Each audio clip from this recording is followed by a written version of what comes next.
Ciri yang lain, mereka juga cenderung terfokus pada kepentingan sendiri, kesenangan sendiri, ya.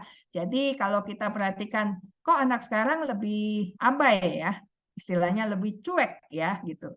Ya tidak heran, itulah yang jadi ciri dari generasi mereka. Bisa jadi karena lupa diajarkan, tidak terbiasa dilatih ya, bisa jadi seperti itu ya. Tapi juga bisa jadi karena di sekitar mereka modelnya manusia-manusianya semacam itu, jadi akhirnya ya terpengaruh begitu.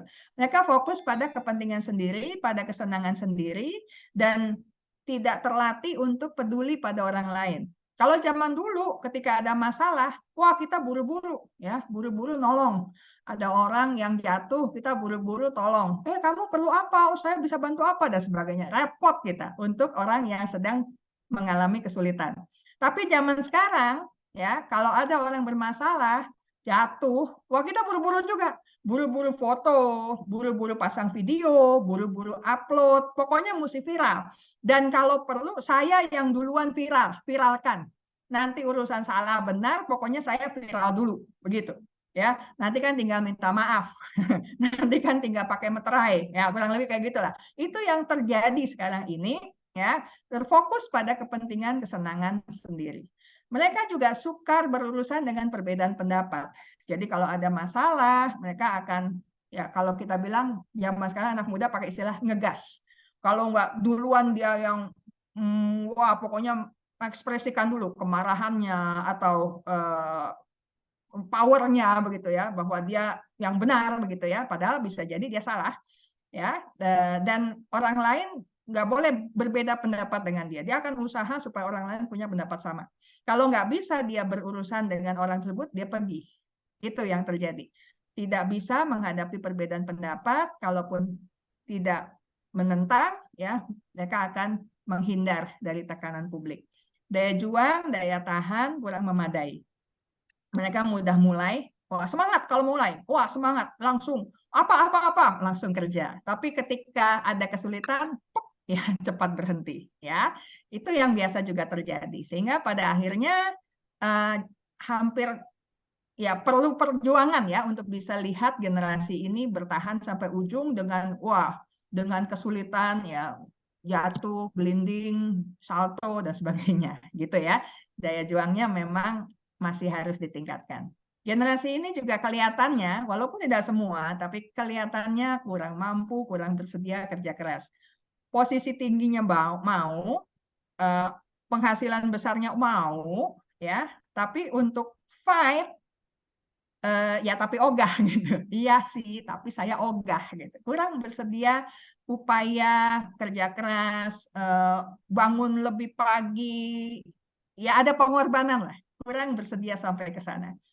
Dan satu lagi, generasi ini juga cenderung mudah terluka, kurang mampu melindungi diri, ya, dengan harapan yang juga kurang begitu realistis, ya, sehingga memang survei membuktikan generasi strawberry atau mereka yang lahir di atas tahun 90-an ini gampang stres. Apa-apa stres, ya. Ya, memang stresornya lebih banyak, lebih variatif. Tetapi pengolahan stresnya juga kurang memadai, ya, sehingga mereka juga berkendala di berbagai aspek, gitu ya. Ditambah lagi generasi ini juga pada akhirnya jadi lebih mudah mengalami kecemasan. Dan juga ada sejumlah orang yang lebih mudah, lebih rentan mengalami depresi. Ada satu survei, ini survei tahun 2022 baru tahun lalu, yang dilakukan oleh Indonesia National Adolescent Mental Health, ya, ini kesehatan mental remaja nasional nih ceritanya. Di sini kelihatannya 1 dari 3, artinya ya 33% ya, mempunyai masalah kesehatan mental. Dan jumlah mereka sekitar 15,5 juta. Lumayan loh, ya, angkanya lumayan besar. 15.500.000 itu anak remaja, ya, anak-anak yang sedang aktif sebenarnya, mereka yang punya mimpi besar, tetapi juga dengan handicap kesehatan mental yang memang perlu ditanggulangi, ya. Tapi repotnya dari mereka yang mengalami masalah tersebut, hanya 2,5% remaja yang mau mencari bantuan konseling. Ya, ini belum urusannya bisa menemukan, ya. Baru mau saja cuma 2,5%. Jadi kondisinya memang relatif memprihatinkan. Nah, pertanyaannya adalah, dengan situasi yang seperti ini, sebagian memang sudah masuk di dunia kerja, sebagian lagi masih ada di pendidikan menengah, ya, atau mungkin di pendidikan tinggi. Yang masih lebih muda lagi menuju ke sana, ya.